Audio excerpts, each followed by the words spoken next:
Woj reporting that Klay Thompson will play in Game 3. What is your reaction? Should he be out there? If I'm the Golden State Warriors, I do not play Klay Thompson in the next game. Here's why. Because it's going to be a long series. You can't afford for him to play in the next game and have a setback. We saw it happen with Andre Iguodala, and I know he did a terrific job of making the game-winning 3 in the previous game, but he was non-existent the other 46 minutes. So if I'm the Golden State Warriors, I feel like playing at home gives me enough juice to rest Klay Thompson. Hopefully he gets 100%, and then possibly you drop the atomic bomb in Game 4. You bring back KD and you bring back Klay, and then you send a message to the Raptors that they probably don't have a chance to win another game if both of those guys are healthy. Yeah, the concept here, I guess, is sort of sacrificing a battle in order to win the war. The question becomes, if they play that game without Klay and without Kevin Durant, could they still win? Could the Warriors actually, and that feels to me like it would be a knockout punch, to win a game without those guys. Could they win that game, and if so, how?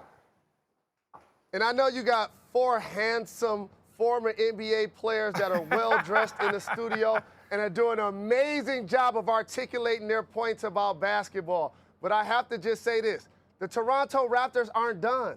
They will win more games in this series. This doom and gloom thought about the Golden State Warriors coming back home and all of a sudden the Toronto Raptors should pack it in is not accurate.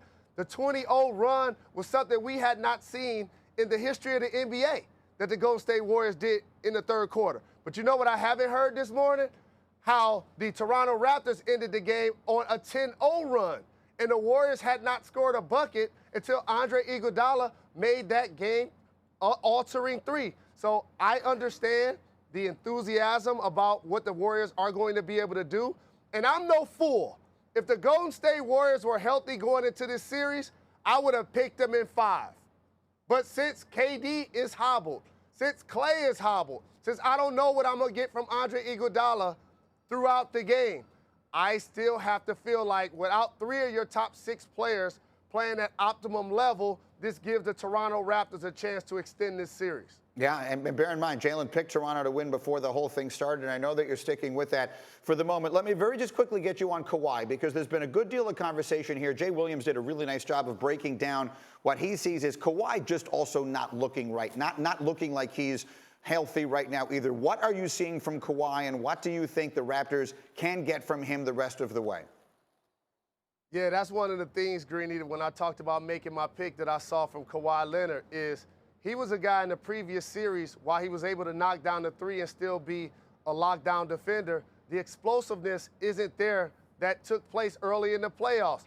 He's going more east-west looking for body contact. Remember the previous series when Kawhi was really decisive turning the corner and he just dunked on Joel Embiid like 3 times in that series, or the way he just dunked on the Greek Freak with the left? As somebody that's been following him since high school, we had the same collegiate coach. I don't think I've ever watched him play 2 games in a row without getting a dunk. He hasn't gotten one in this series, so he doesn't look the same. He doesn't look as fast. When he's not initiating the offense, I can see him limbering. I've seen him hold his shorts throughout possessions. This is something you've never seen from a machine like Kawhi Leonard. That's the real issue with my pick. Can Kawhi get himself back to where he's looking like his normal self as this series progresses?